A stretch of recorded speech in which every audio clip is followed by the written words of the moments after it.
Welcome back to another episode of Harmonious at Lunch, the show that fuels your business success. I'm Brandon Gano, your host and guide through the world of harmonious business growth. Today, we're unlocking powerful strategies with industry experts to help your business thrive. If you're a business owner, entrepreneur, or executive, you are in the right place. Join me and our incredible guest today on the journey to clarity, growth, and success. It is time to revolutionize your approach to business. Let's dive in with another episode of Harmonious at Lunch. Welcome back into some more bite-sized business advice. And today's episode, we're talking about money, talking about your finances, and more importantly, how to turn financial adversity into success. I think a lot of people can relate to that. We've all had some sort of financial adversity, but what's the path forward? How do you actually capitalize on that, grow your business, and look at money differently so it's a tool and not something to be afraid of, as a lot of people are? So I have a very cool guest with me today, and he's going to help us understand what this path looks like for us in our businesses. Christian Brim, welcome to the show. Thank you for being here. Thanks, Brandon. Appreciate it. So we got to talking a little bit before the recording here. You are a published author. Congratulations. That's a huge deal. But not only that, you are a published author in one of my personal favorite book series, a book that changed my business foundation and future in Profit First. And Profit First for Creatives is your book. So yes. What got you into this topic of Profit First for Creatives and dealing with financial adversity and turning that to success? Where'd that all begin for you? Well, I think it began for me when, as a teenager, we had a family business and multi-generations, and the business went bankrupt. And the thing that challenged me most was not the loss of the material things. It was the effect that had on my family. And, the family had to disperse and find work and lost that connectedness. And, the stress of it. I never went hungry. I never was homeless, but it was a radical change in my life. And that's what had the impact. What I came to believe as a young man was that, the story didn't have to end that way, right? I didn't know at that time exactly what that looked like, but I knew that there had to be an alternative. And so I started out with just the simple goal of helping small businesses with their finances, to give them that stress-free life that they ostensibly started their business to obtain, right? They wanted freedom, financial freedom. They wanted time freedom, and my job is to help them achieve that. Yeah, I think that's so interesting. First of all, I love mission-driven and passion-driven entrepreneurs, because I know you want to get it in the hands of more people to help them, and I think that's just so cool. But those two things, the time freedom and financial freedom, which everybody arguably starts their business for, one if not both of those, right? All of our stress in business comes down to one if not both of those. You could boil every excuse down, and it's either I don't have enough time, I'm working too much, I'm spending too much time in this area, or I don't have enough finances, I can't scale the business, I can't hire employees, I can't delegate things. So right. when you're having this conversation about, profit first for creatives, profit first in general, just being more profitable, what do you really want people to know about the idea of being profitable? Like, how can we avoid one at least of those two fears? Well, I think, and Mike's book is worth reading just to read his story. I heard him in person present on it right after he'd published the book. I hadn't read the book, but heard him speak, and his story was great. Not great to him at the time, but it was a great origin story, right? And the thing about Profit First and then Profit First for Creatives is that, it's a simple system. The system is not really the most value to me. The most value is changing your mindset about money and being intentional about profit, right? I think a lot of business owners, myself included, get caught in the hamster wheel of growth and use that as an excuse to not make the profit that they should. They use that phrase, "Oh, I'm investing it in the business," right? Without really having a clear idea of what that really means. Like, if you and I were to invest in a startup company or even a publicly traded stock, we'd have some expectation of return, right? We're going to put in $1,000 and we expect to get 15% return, right? Well, business owners and myself included, when we made that conversation with ourselves, that deal with ourselves is, well, I'm investing it back in the business. There was no metric or analytics around it. Like, okay, is your business actually making more money? Is it growing? Is that just an excuse to not make as much money as you should? I love that argument. And I hear people say it all the time. Mike's book changed my perspective on that, did a complete 180. Because yeah, if you're not like, why be in business if it's not going to make money, right? You would Right. never accept that in any other context unless you put on that little title on your name tag that says owner. It Right. absolutely makes no sense. But I also want to talk about the specialty of your book, the creative side. Yes. That's such a wide term. Like, can you give me a sense of what you mean when you say for creatives? Yeah, and I address this in the forward to my book, is that when I went to Mike and asked him, he had to approve the title. I was afraid that creatives was too broad. Like, his other derivative books are very specific, like Profit First for Real Estate or Profit First for e-business. And he was like, "No, actually, we already have approved that title." And I was like, okay. Someone had intended to write it, but didn't write it. But through the process of writing the book, I had to define that, like who are creatives. Our target market for this book and for our business are those that are in creative industries such as videography, cinematography, marketing agencies, interior designers, those type of folks, content creators. But this idea of creativity actually was kind of a self-discovery for me, because I think every entrepreneur is at some level creative, right? You talked about passion. I interviewed Todd Henry, the author of The Accidental Creative, for the book, and he mentioned that the Greek word for passion, parakitos, I think, I don't quote me on that. Anyway, actually means suffering. And he said that, if you're going to follow your passion, you have to be willing to suffer for it, right? And I think that's what distinguishes creative entrepreneurs versus what I call builder entrepreneurs.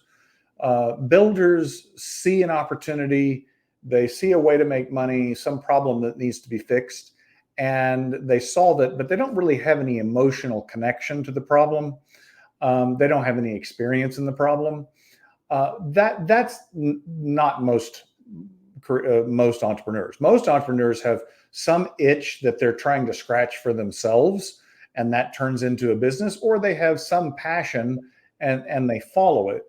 And those creative entrepreneurs, I think, are the more popular. Yeah, I think at least for the entrepreneurs I talk to in general, not outside of the creative field, they're all creative, right? They have a number of our clients are people who set out to solve a problem. They were mission driven to change the world or change an industry, and a way a problem presented itself in that industry, and they by accident built this business. Right. And that's my favorite story too. It sounds like you resonate with that, obviously.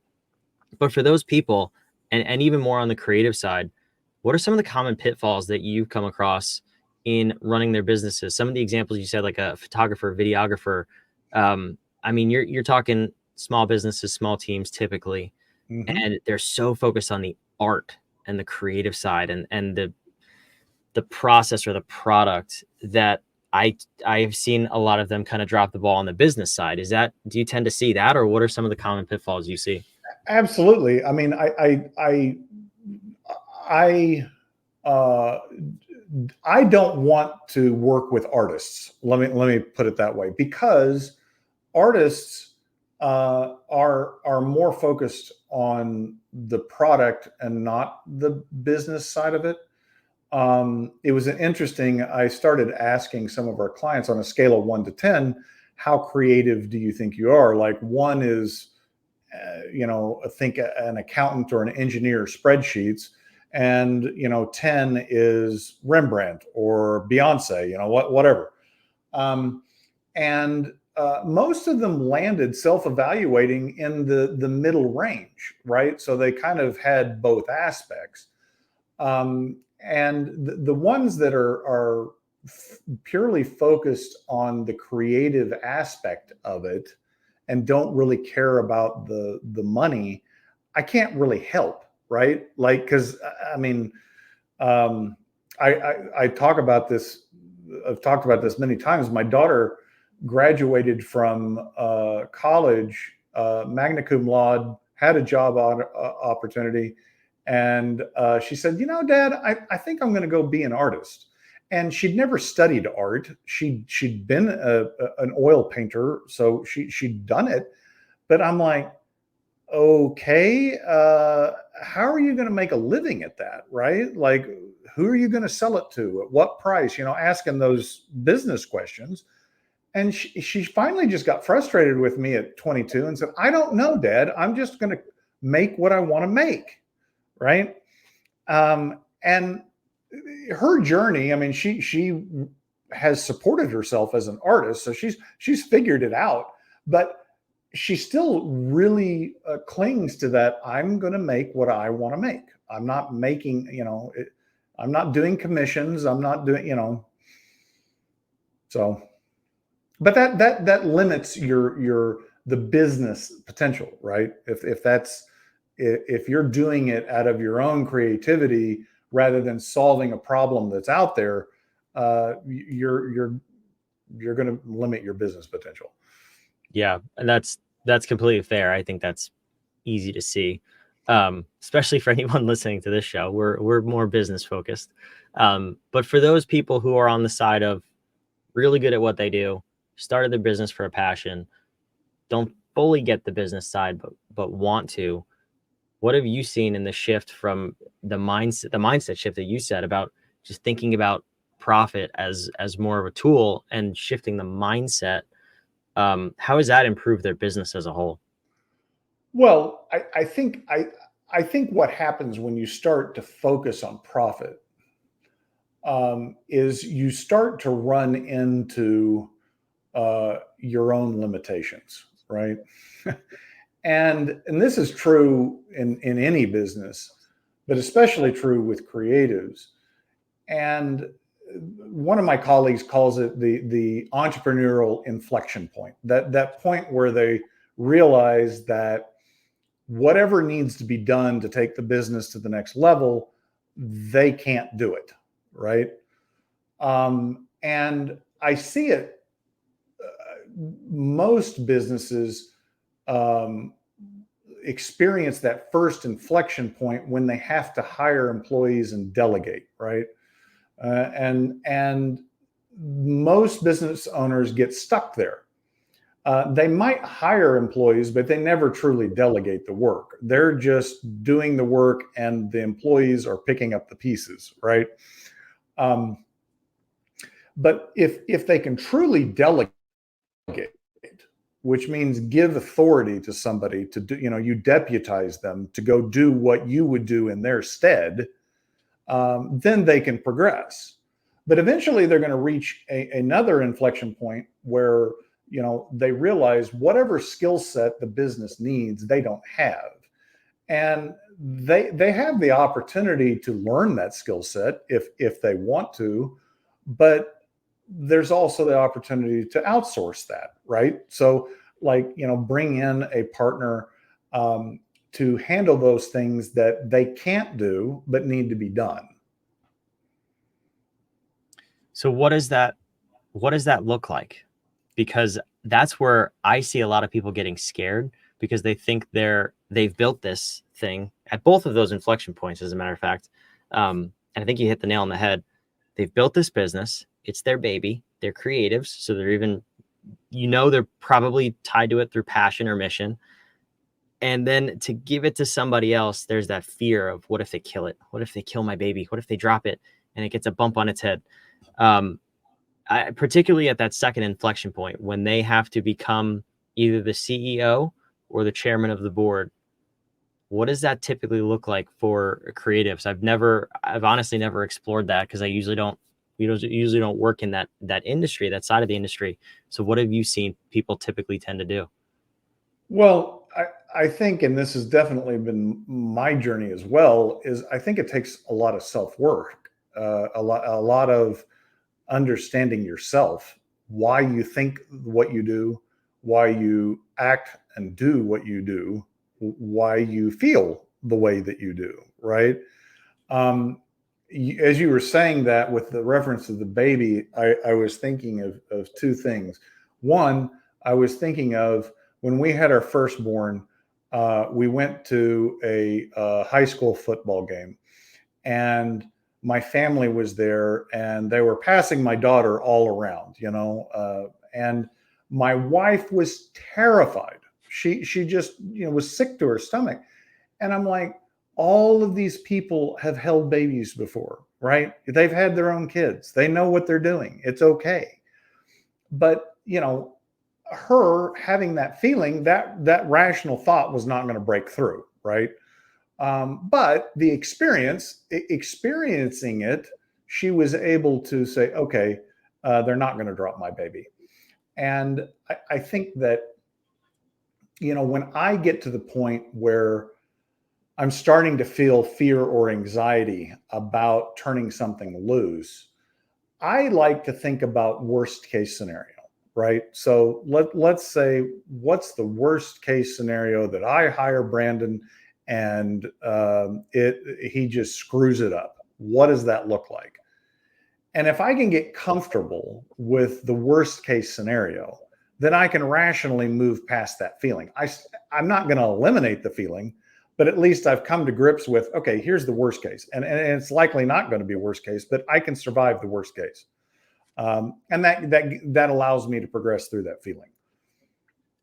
Well, I got news for you. You deal with accounting and taxes. You should not hire me because the worst case is going to be worse than you probably planned for. But I hear what you're saying. That's Yeah. true. It's a valid point too. And I think that we get caught up there because we tend to think worst case, but actually make it worse than what it really is. Yeah. And that's a dangerous place to find yourself in if you're going to Well, try to grow a business. and the second thing that it reminded me of, I'm working on this project with a colleague around mindset and psychology of entrepreneurs. And there was a study that was done where they put male entrepreneurs in an MRI machine, and they showed them pictures. And what they discovered was that the same part of the male brain that lights up when they see pictures of their children is the same part of the brain that lights up when they see pictures of their business.